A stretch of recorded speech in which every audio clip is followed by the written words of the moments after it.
Battle of Gangwana. 281 years ago today, on June 11, 1741, a decisive battle that proved to be a turning point in the history of Rajputana. Battle of Gangwana was fought between the Rathors of Marwar and the Kachwahas of Jaipur, supported by the Mughals, Bharatpur, Bundi, Kota, Karoli and Shahpura. This battle is said to have weakened not just the losing parties but also the winning forces, and that they never really recovered from it. But what led to this battle? How did the clans of Rajputana come to such warring conditions, and what did this conflict lead to? In the first half of 18th century, Maharaja Savai Jai Singh II reigned over the Kingdom of Jaipur. While a lot is known about his patronage to scientific research, a very little focus is bestowed upon Savai Jai Singh's military exploits. At least outside Rajasthan, very few people know about it. Under the patronage of weakening Mughals, Jai Singh II had already begun modernizing and upgrading his kingdom's military powers.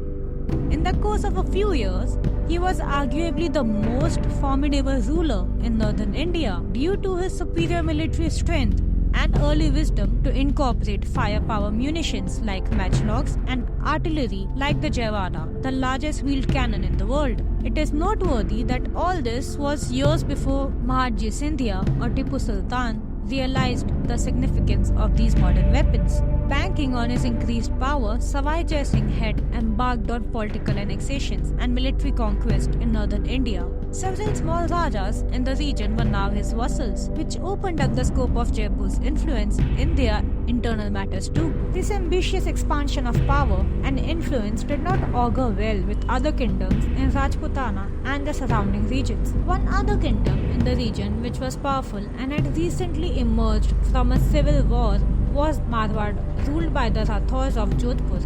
While Abhay Singh became the Maharaja of Jodhpur, his brother Bakht Singh was appointed as the Lord of Nagaur. In his race to domination, Bakht Singh laid his eyes upon Bikaner, which was ruled by Maharaja Zorawar Singh, and who in turn sought help from Jaipur's Savai Jai Singh.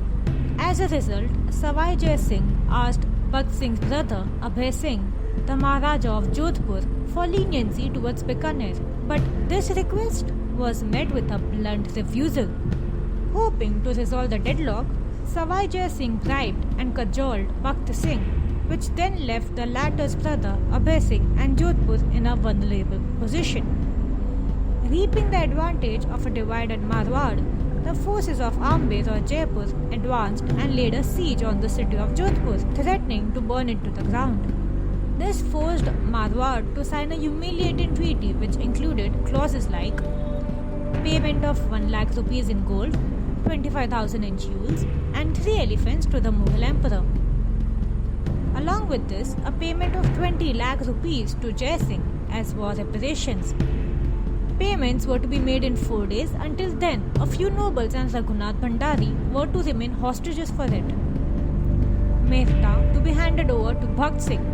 Marwar would not obstruct Jai Singh in his campaign of Ajmer.